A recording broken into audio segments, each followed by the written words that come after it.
security. The center is committed to transforming the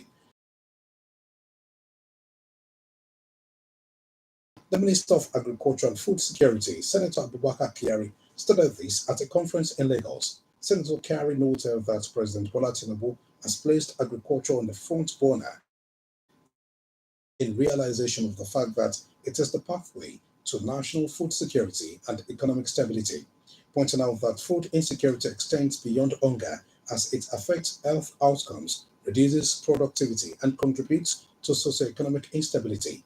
The minister called for strategic collaborations to tackle food insecurity. This, according to imperative, as government alone cannot achieve the goal without the support of the private sector. And in another development, the President Bola Tinubu-led administration is considering an overhaul of the justice sector. This is with a view to addressing the challenges militating against the administration of justice in the country. The Minister of Justice and Attorney General of the Federation, Prince Lateef Fagbemi, stated this to drive critical reforms in the justice is a cardinal item in the renewed hope agenda of the current administration.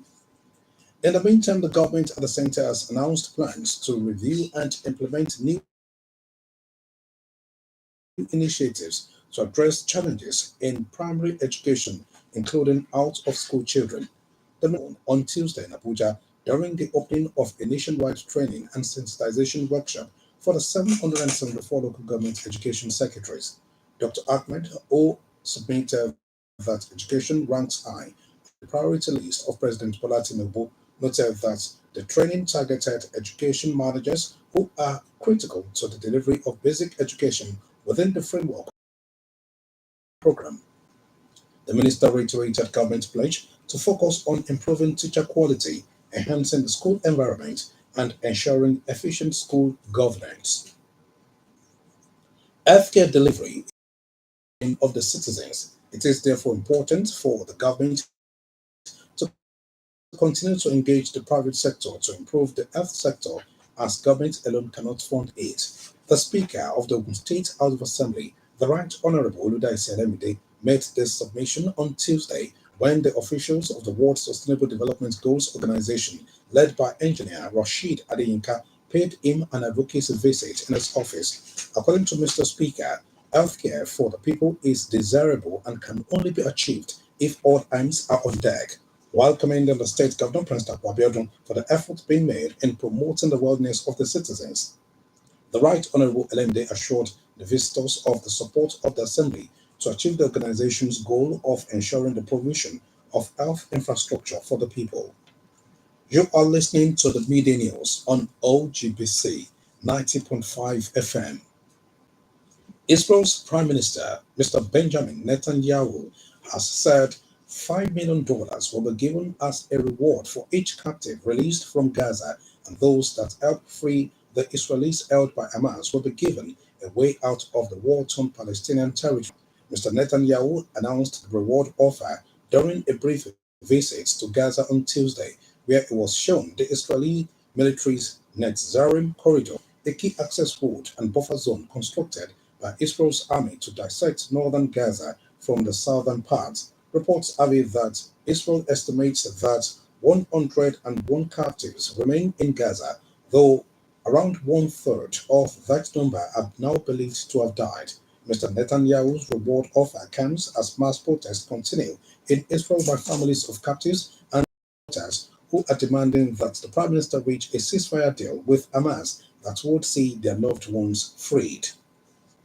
The US President, Mr. Joe Biden, has agreed to give Ukraine anti-personnel landmines, a move seen as an attempt to slow Russian troops who have been steadily advancing in Ukraine's east in recent months.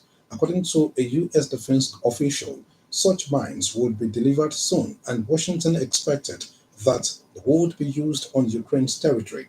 The official said that Ukraine was also committed to not using the mines in densely populated areas. Separately, the U.S. State Department said it would close its embassy in Kyiv after it received specific information of a potential significant airstrike this Wednesday. The U.S. Embassy recommends U.S. citizens to be prepared to immediately shelter in the event that an air alert is announced. Still from the United States, President Donald Trump has picked World Wrestling Entertainment WWE co-founder and his transition co-chair, Ms. Linda McMahon, as his nominee for Education Secretary. Announcing a speak on Truth Social, President Trump let out that Ms. McMahon would use a decades of leadership experience and deep understanding of education and business to empower the next generation of American students and workers. He has criticized the Department of Education and promised to close it down, a job Ms. McMahon could be taxed with.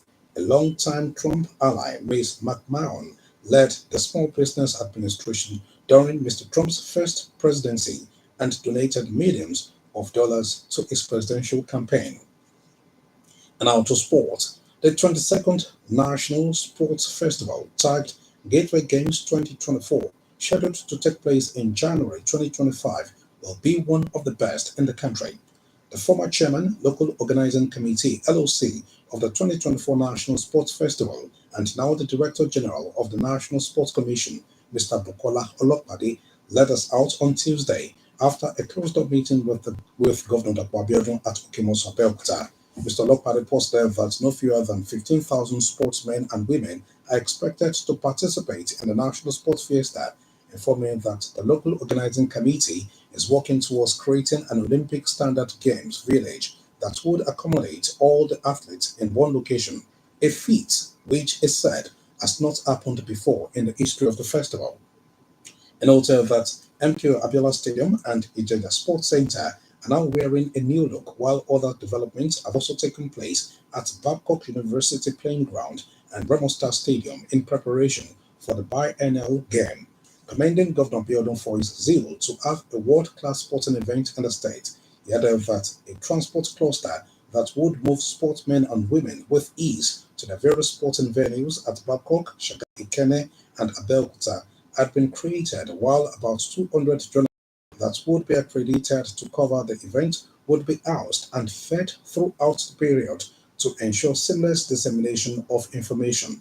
Also speaking, the Commissioner for Sports Development, Honorable Wasil Isiaka, said preparations are on top gear as the LOC is working round the clock to give Nigerians the best festival ever hosted by any state, stressing that unlike the 15th edition hosted by the state in 2006, where swimming took place in a hotel, the 22nd edition will take place in a state facility. Still on sport, the 24 participating nations for the 2025 Africa Cup of Nations AFCON in Morocco have been confirmed following the conclusion of the qualifying rounds. Botswana, Tanzania, and Mozambique completed the full roster after picking favorable results in their matches on Tuesday. Next year's tournament in Morocco will run from December 21st, 2025 to January 18, 2026, with the North African nation set to host the continental showpiece for the second time. The qualified teams have a balance of perennial competitors like Egypt, Nigeria, Cameroon, Ivory Coast, host Morocco, Senegal, Algeria, and Tunisia, up against emerging teams like Botswana, Equatorial Guinea, Zimbabwe, Uganda, Tanzania, and Mozambique. It is vital to the fulfillment of any aspiration. Promote health at all times. To end the media news, another look at the major items. The Minister of Agriculture and Food Security, Senator Abubakar Kyari, has reiterated federal government's commitment to tackling food insecurity in the country. Playing host to officials of the World Sustainable Development Goals Organization, led by engineer Rashid Adeyinka, the Speaker of the Ogun State House of Assembly, the Right Honorable Oludai Selemide, called for public-private partnership to boost healthcare delivery. On the foreign scene, you heard that Prime Minister Benjamin Netanyahu has offered $5 million as a reward for each Israeli captive released from Gaza. The media news was edited by Chris Obu and broadcast from OGBC Abeokuta. For exclusive programs and the latest news updates, visit our website at ogunradio.ng. Follow us on Facebook at Ogun Radio Abeokuta and on X at OGBC 905 FM. You can also listen to OGBC on the Radio Garden